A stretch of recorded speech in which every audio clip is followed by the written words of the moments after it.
E aí, pessoas que já foram para as zonas de guerra, tudo bem com vocês? Eu vi hoje um react do Luigi com Mamãe Falei lá no Redcast, conversando com esses caras aí, falando sobre comunismo, socialismo e tal. Sim, é uma conversa muito esclarecedora. E aí tem esse videozinho deles aqui, falando de como a China deu um tiro no pé com a sua política. Vamos ver, né? Vamos ver. Lá vem. Porque dentro da perspectiva? A perspectiva da China de que ter um filho único fez com que tivesse muitos homens. E querendo ou não... Óbvio que isso aconteceu. Sim, aconteceu dessa forma. Então você... É óbvio por quê, Mamãe Falei. Eu não acredito que ele saiba o contexto, né, do porquê que tem mais homens, dos motivos. Né? Um dos motivos é porque a China ainda nos anos 80, quando começa a política de filho único, ali em 79, 80, ainda era muito agrária. Então existia ainda aquela mentalidade de o homem trabalha mais pesado do que a mulher, né? Que era a mentalidade da época. Além disso, tem um problema que é aqui na China, quando a mulher casa com um homem, como elas mesmas me disseram, elas casam com a família do cara, inclusive. Porque elas se mudam para a família do cara e elas cuidam dos pais do cara, do marido. E aí não tem ninguém para cuidar dos pais dela. Então, se um casal tem só uma filha, meio que naquela época, né, anos 80, 90, ali, início dos anos 2000, quem quer cuidar dos idosos depois? Então, isso também gerou um problema muito grande.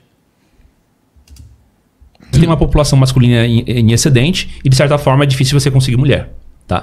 Porque tem um desnível ali da balança. Antinatural. Isso. É um desnível antinatural. Não sei, a curva normal de homem e mulher se aplica na natureza? Não sei como é que funciona isso. O que acontece também é que a China ela precisou de muitos homens para poder crescer no âmbito de tecnologia. Só mais uma coisa. Isso é bem sexista, né? Precisou de muitos homens para crescer no âmbito de tecnologia, porque mulheres não podem, não conseguem, né? Mulher não é inteligentemente o suficiente para fazer o país crescer no ramo de tecnologia, né? Você sabe que a poluição também faz com que nasçam mais filhos homens, né? Mais filhas mulheres, na verdade. Não sei. Sabia disso? Sei. Cara, eu já vi isso em algum lugar. O gene Y, o cromossomo Y, ele é mais sensível à poluição. Não faço ideia. Interessante. Se tem o ambiente poluição, manda, né? O ambiente manda. O ambiente influencia. Agora, isso da poluição, eu não sei. E não existe só XY, né? Tem XX, XY, XXY. Tem um monte de variações, né? Mas desculpa, foi só um... Show. Aí. Então, e aí, nessa perspectiva, a China, sabendo disso, queria crescer em áreas onde, digamos, a mão de obra é proeminente masculina. Como construção civil, a parte... Você não sabe como é que funciona na China, né, cara? Aqui não tem isso. Aqui mulherada trabalha em construção civil, mulherada trabalha pesado em fábrica, dirigindo máquina pesada, não tem essa diferenciação. De tecnologia, processamento de dados e tal. Então a China precisava muito dos homens, fez essa política do filho único, sabendo que ia ter homens em excedente, os homens iam trabalhar. Nossa, cara. E de certa forma isso fez com que a China crescesse. Não. Cara, eu não sei de onde é que tu tirou essa informação aí, da bunda de quem que tu tirou essa informação, mas não tem nada a ver com isso. Eu tenho um vídeo explicando melhor da política do filho único, mas o lance é o seguinte: a China vinha ali em 1949 como o 9º país mais pobre do mundo. Vem aí o grande salto adiante, causou uma mortandade muito grande. E no fim dos anos 50 e anos 60, a população começou a se recuperar e o governo investiu muito em saúde básica, educação e etc. E nos anos 70, a média de filhos por família era de 6. E a população, que em 1949 era na casa dos 550 milhões, ali nos anos 70 já está em 800 e alguma coisa.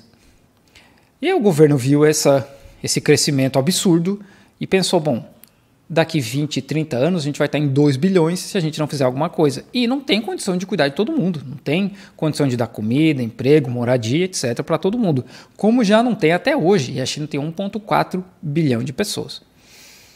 E aí, lá no início dos anos 70, o governo começa campanhas de controle de natalidade para reduzir essa média. Quando chega na política do filho único, a média já tinha caído para 3 alguma coisa, perto de 4. Mas porque as políticas não estavam sendo eficientes como o governo esperava.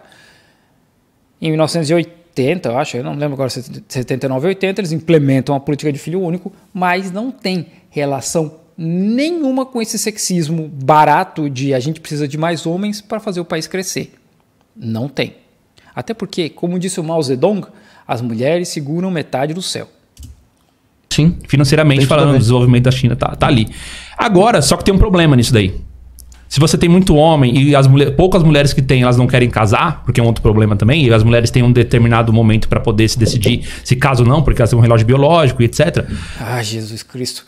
Casar e ter filho não é uma relação direta, né? Porque você pode ter filho sem casar, você pode casar e não ter filho, que é, inclusive, é o que acontece na China hoje, né? Na sua maioria. As pessoas casam e não têm filho. Então, eu sei que deve existir aí talvez alguma correlação entre mais pessoas que casam, têm mais filhos e tal, mas assim, não é uma parada que acontece 100%. Né? Chegou o momento que agora, pelo fato da política do filho único, a China não consegue repor mais sua população. E aí foi o tiro no pé. Não é só por isso. Existe um contexto gigante, como tem na Europa, né? Que a Europa também não consegue repor a população, como tem no Japão, e esses países não tiveram política de filho único. Em grande parte é porque as pessoas trabalham demais. Trabalham demais. Eu estava conversando sobre isso com a minha professora de chinês. Ela dá aula todo dia até 9, 9h30 da noite. Como é que ela vai ter tempo de cuidar de uma criança? Não tem como. Além disso, as pessoas também querem investir mais nelas, estudar, viajar, que foi o que aconteceu com a China. Até nos anos 80 e 90, ninguém tinha perspectiva de ficar viajando pelo mundo. Agora é muito barato. Para comprar uma passagem para ir daqui para o Vietnã, Tailândia, Filipinas, é muito barato. O operador da nossa fábrica consegue pagar uma viagem dessa tranquilo. E, como eu falei, estudar também, né?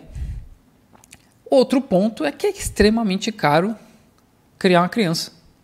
Inclusive na China. Por mais que tenha 9 anos de educação gratuita, a creche não é de graça, a universidade não é de graça, é um preço acessível, mas não é de graça. E aí tem que botar a criança para estudar 13 horas, 14 horas por dia para poder tirar uma nota boa no Gaokao, que é o vestibular da China, para poder pegar uma universidade boa. Então é muito, muito caro. Então não é barato. São vários motivos. A política do filho único é um deles. Ao mesmo tempo que deu um boom de imediato, foi um tiro no pé, porque agora a China vai regredir de população. A previsão é que a China chegue a um pico, se não me engano, em 2050, e depois ela começa a regredir, mas ela não vai regredir para uma população pequena. Ela vai regredir para 700, 800 mil pessoas. Né? Hoje a China tem mais de 1 bilhão. Sim. Sim. Acho que foi a CNN que fez essa conta de padaria assim, ridícula, né? De que em 2100 a China vai ter 700 milhões de pessoas. Tipo, a população vai cair pela metade. Porque eles consideraram que só vai cair, que não vai nascer ninguém. Eles só estão considerando a taxa de mortes por ano.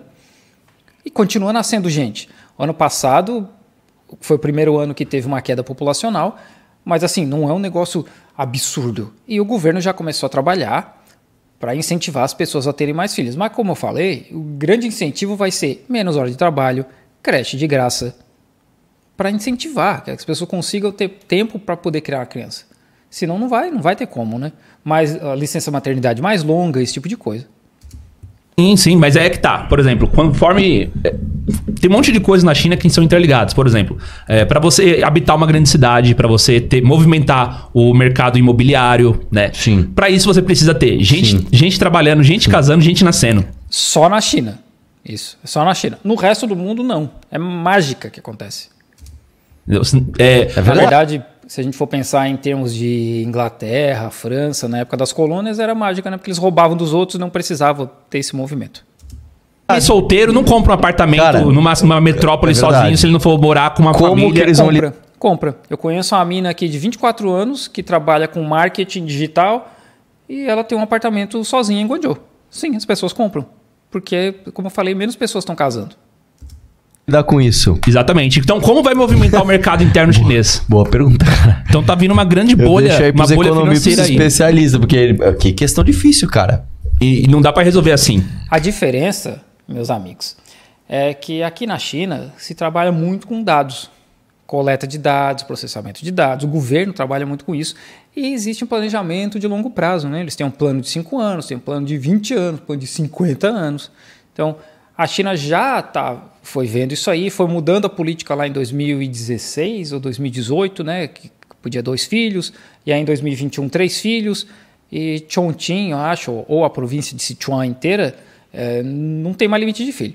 Então, eu espero que ano que vem a gente veja mais políticas na direção de pessoas. Vamos ter mais filhos porque a gente precisa.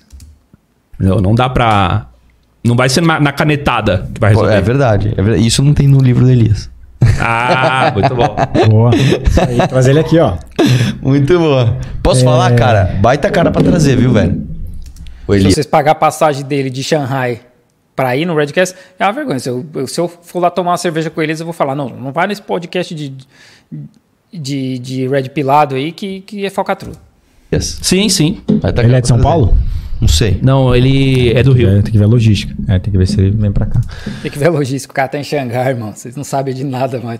Mas é isso aí, né, gente? É sexismo, um monte de informação errada. Não que eu esperava muita coisa. Até que a mamãe não falou muita besteira dessa vez.